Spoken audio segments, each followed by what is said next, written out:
ओम शांति।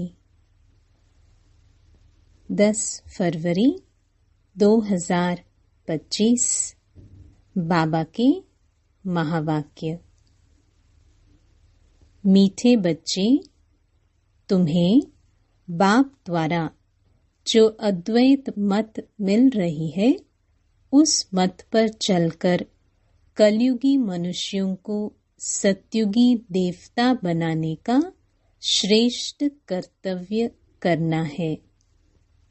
प्रश्न: सभी मनुष्य मात्र दुखी क्यों बने हैं? उसका मूल कारण क्या है? उत्तर: रावण ने सभी को श्रापित कर दिया है, इसलिए सभी दुखी बने हैं। बाप वर्षा देता, रावण श्राप देता। यह भी दुनिया नहीं जानती।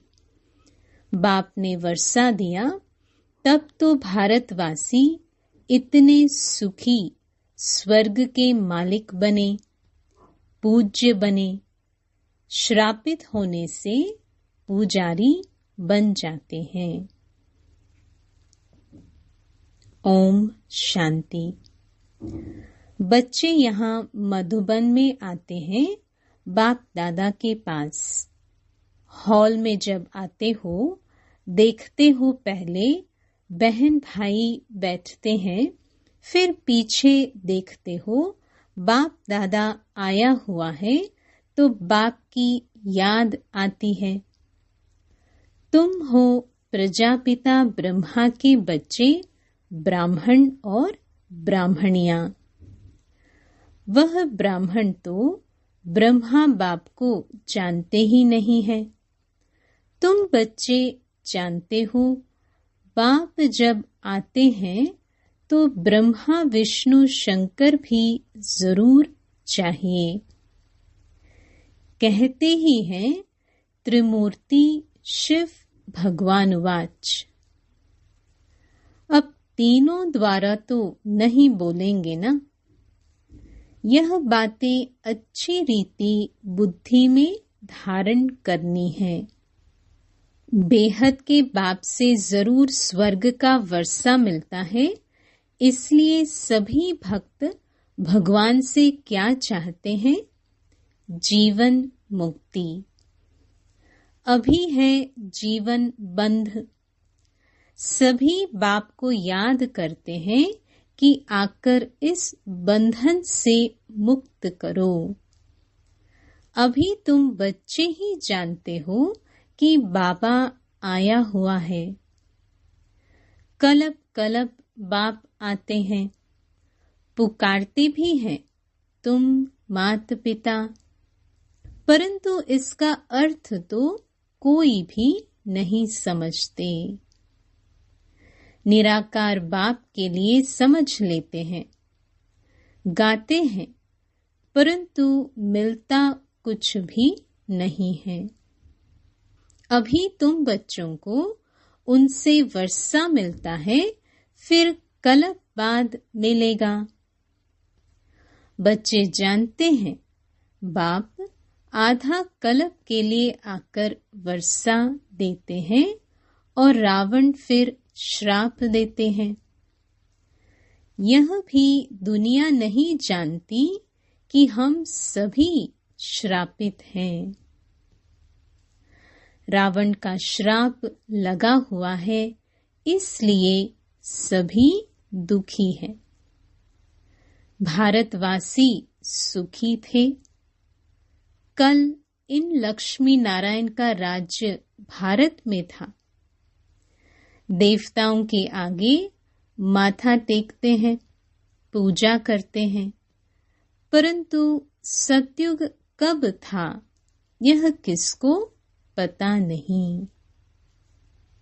अब देखो, लाखों वर्ष की आयु सिर्फ सतयुग की दिखा दी है, फिर त्रेता की, द्वापर कलयुग की, उस हिसाब से मनुष्य कितने ढेर हो जाएं? सिर्फ सतयुग में ही ढेर मनुष्य हो जाएं। कोई भी मनुष्य की बुद्धि में नहीं बैठता है। बाप बैठ समझाते हैं कि देखो, गाया भी जाता है 33 करोड़ देवताएं होते हैं। ऐसे थोड़ी वह कोई लाखों वर्ष में हो सकते हैं। तो यह भी मनुष्यों को समझाना पड़े। अभी तुम समझते हो कि बाबा हमको स्वच्छ बुद्धि बनाते हैं। रावण मलेच्छ बुद्धि बनाते हैं। मुख्य बात तो यह है, सतयुग में है पवित्र, यहाँ है अपवित्र। यह भी किसको पता नहीं है कि राम राज्य कब से कब तक, रावण राज्य कब से कब तक होता है।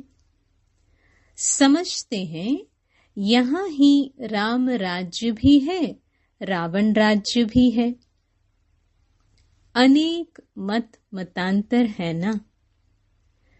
जितने हैं मनुष्य उतनी ही मतें। अभी यहाँ तुम बच्चों को एक अद्वैत मत मिलती है जो बाप ही देते हैं। तुम अभी ब्रह्मा द्वारा देवता बन रहे हो। देवताओं की महिमा गाई जाती है, सर्वगुण संपन्न, 16 कला संपूर्ण।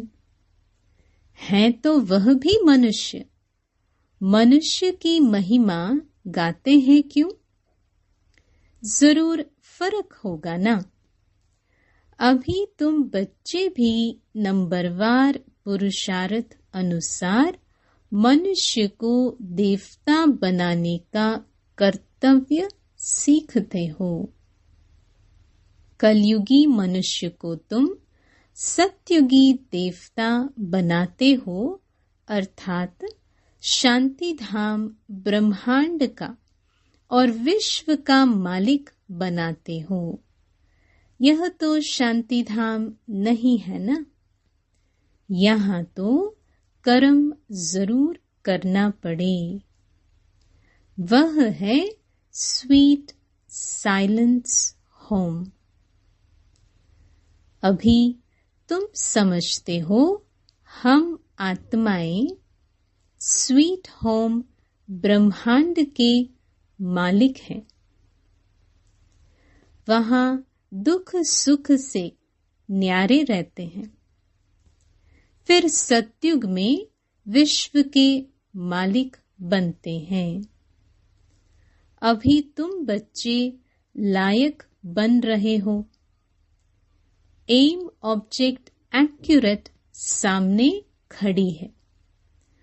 तुम बच्चे हो योग बल वाले, वह है बाहुबल वाले।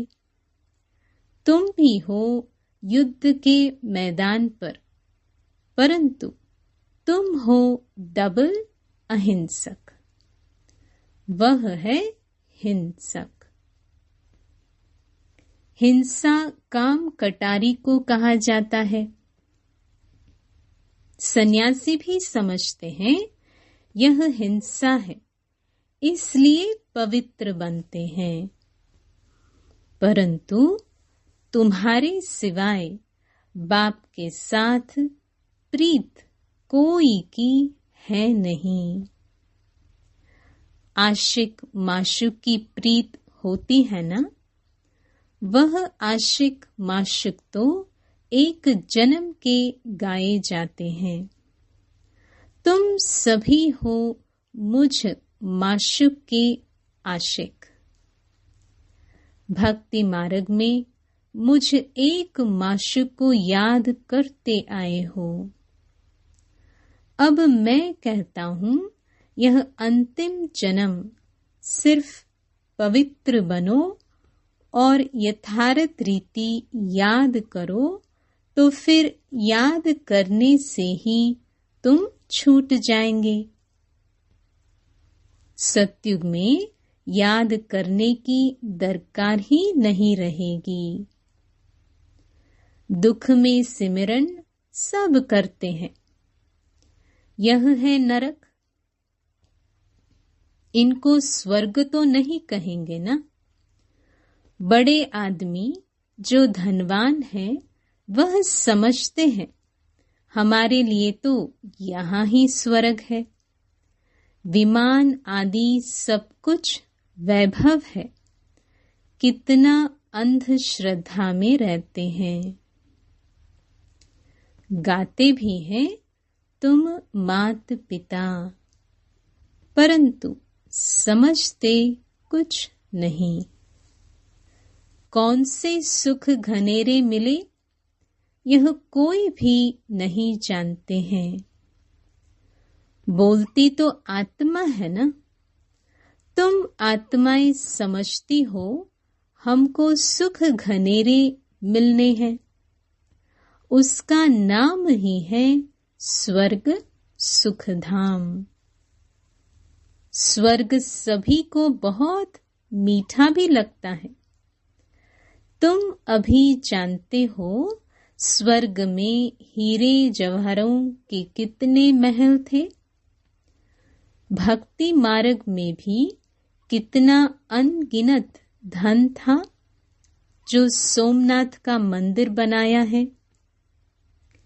एक एक चित्र लाखों की कीमत वाले थे। वह सब कहाँ चले गए? कितना लूट कर ले गए।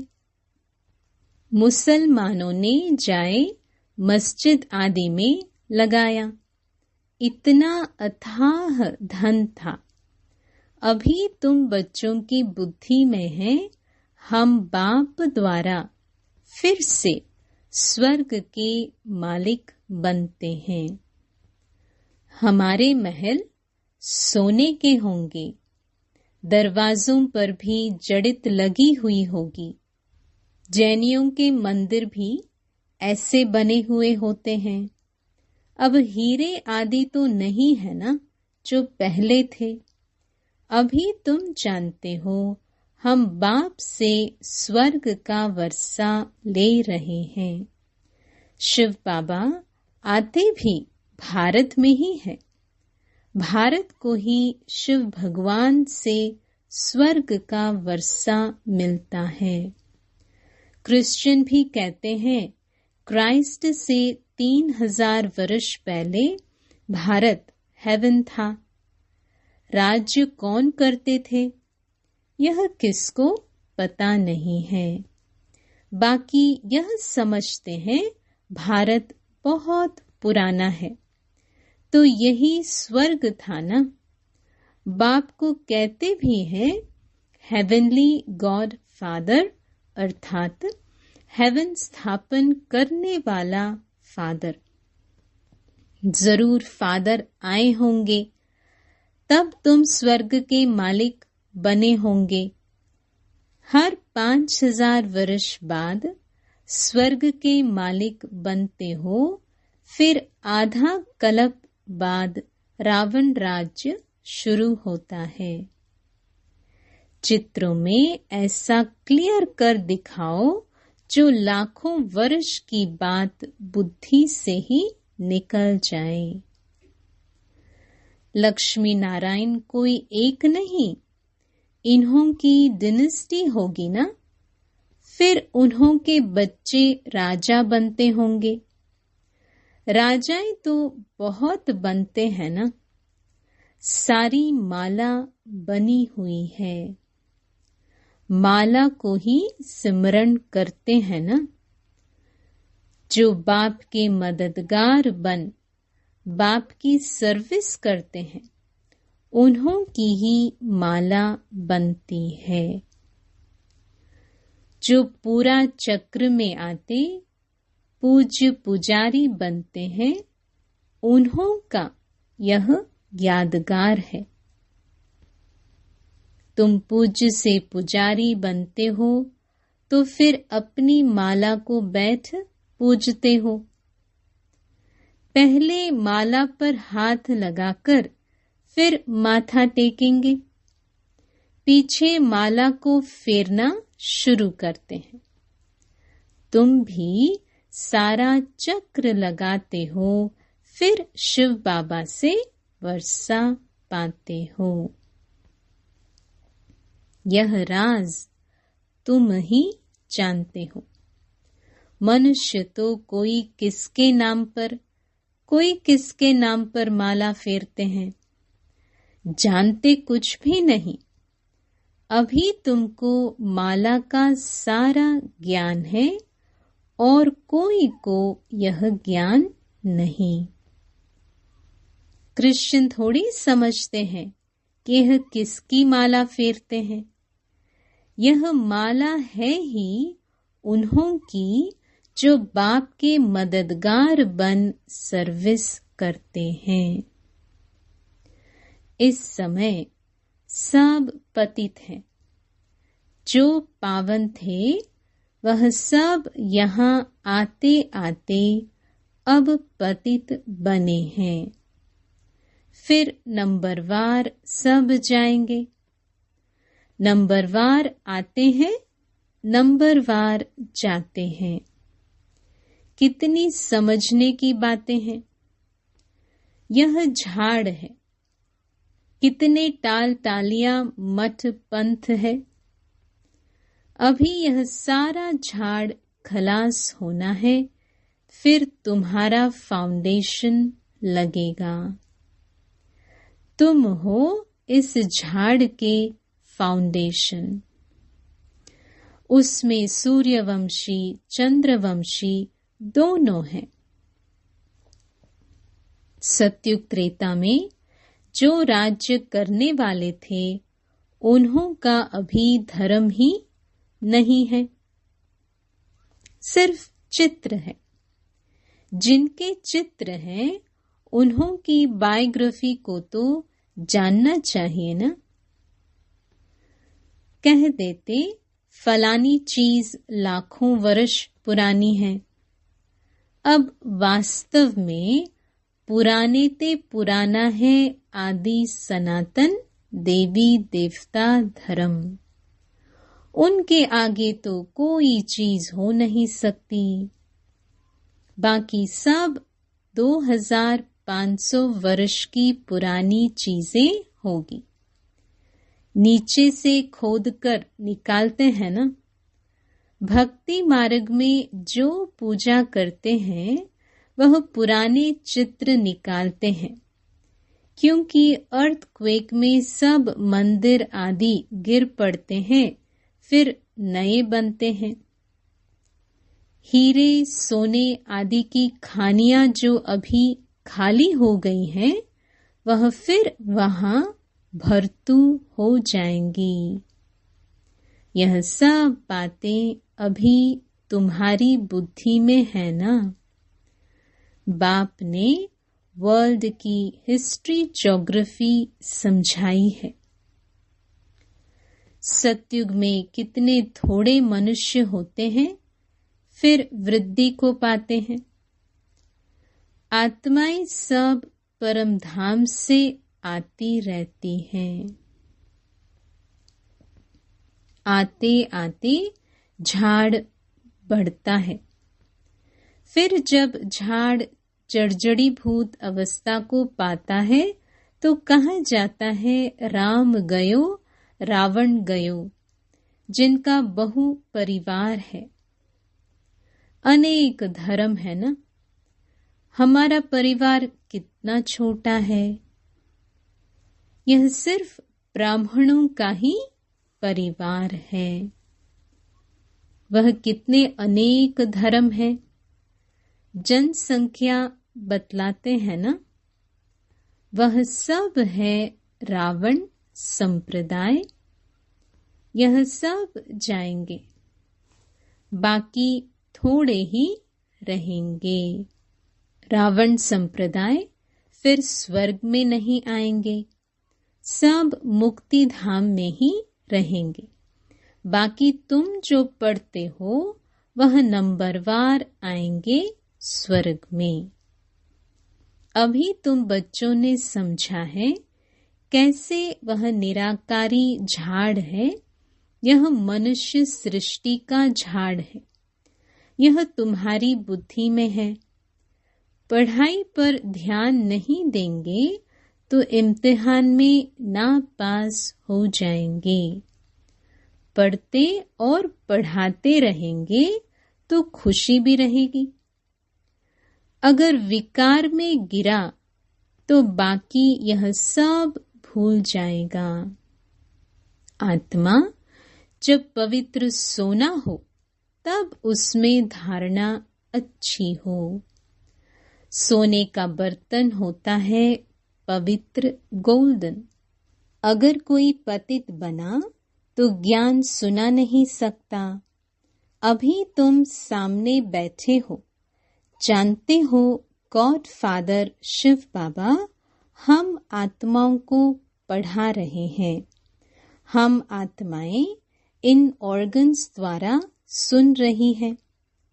पढ़ाने वाला बाप है। ऐसी पाठशाला सारी दुनिया में कहाँ होगी? वह गॉड फादर है, टीचर भी है, सतगुरु भी है। सबको वापस ले जाएंगे। अभी तुम बाप के सम्मुख बैठे हो। सम्मुख मुरली सुनने में कितना फर्क है। जैसे यह टेप मशीन निकली है, सबके पास एक दिन आ जाएगी। बच्चों के सुख के लिए बाप ऐसी चीजें बनवाते हैं। कोई बड़ी बात नहीं है ना। यह सावर शाह है ना। पहले गोरा था, अभी सावरा बना है। तब तो श्याम सुंदर कहते हैं। तुम जानते हो हम सुंदर थे, अब श्याम बने हैं, फिर सुंदर बनेंगे। सिर्फ एक क्यों बनेगा? एक को सर्प ने डसा क्या? सर्प तो माया को कहा जाता है ना। विकार में जाने से सावरा बन जाते हैं। कितनी समझने की बातें हैं। बेहद का बाप कहते हैं, गृहस्थ व्यवहार में रहते यह अंतिम जन्म फॉर माई सेक, मेरे सदके पवित्र बनो। बच्चों से यह भीख मांगते हैं, कमल फूल समान पवित्र बनो और मुझे याद करो, तो यह जन्म भी पवित्र बनेंगे। और याद में रहने से पास्ट के विक्रम भी विनाश होंगे। यह है योग अग्नि, जिससे जन्म जन्मांतर के पाप दग्ध होते हैं। सतो प्रधान से सतो रजो तमो में आते हैं तो कला कम हो जाती है, खाद बढ़ती जाती है। अब बाप कहते हैं, सिर्फ माँ मेकम याद करो। बाकी पानी की नदियों में स्नान करने से थोड़ी पावन बनेंगे। पानी भी तत्व है ना। 5 तत्व कहे जाते हैं। यह नदियां कैसे पतित पावनी हो सकती हैं? नदियां तो सागर से निकलती है। पहले तो सागर पतित पावन होना चाहिए ना। अच्छा, मीठे मीठे सिक्की लधे बच्चों प्रति मात पिता बाप दादा का याद प्यार और गुड मॉर्निंग। रूहानी बाप की रूहानी बच्चों को नमस्ते। धारणा के लिए मुख्य सार। पहला, विजय माला में आने के लिए बाप का मददगार बन सर्विस करनी है। एक माशुक के साथ सच्ची प्रीत रखनी है। एक को ही याद करना है। दूसरा, अपनी एक्यूरेट एम ऑब्जेक्ट को सामने रख पूरा पुरुषार्थ करना है। डबल अहिंसक बन मनुष्य को देवता बनाने का श्रेष्ठ कर्तव्य करते रहना है। वरदान, विजयीपन के नशे द्वारा सदा हर्षित रहने वाले सर्व आकर्षणों से मुक्त भव। विजयी रत्नों का यादगार बाप के गले का हार आज तक पूजा जाता है, तो सदा यही नशा रहे कि हम बाबा के गले का हार विजयी रतन हैं। हम विश्व के मालिक के बालक हैं। हमें जो मिला है वह किसी को भी मिल नहीं सकता। यह नशा और खुशी स्थायी रहे तो किसी भी प्रकार की आकर्षण से परे रहेंगे। जो सदा विजयी हैं वो सदा हर्षित हैं। एक बाप की याद के ही आकर्षण में आकर्षित हैं। स्लोगन, एक के अंत में खो जाना अर्थात एकांतवासी बनना। अव्यक्त इशारे, एकांत प्रिय बनो, एकता और एकाग्रता को अपनाओ। अभी सब मिलकर एक दो की हिम्मत बढ़ा के यह संकल्प करो कि अब समय को समीप लाना ही है।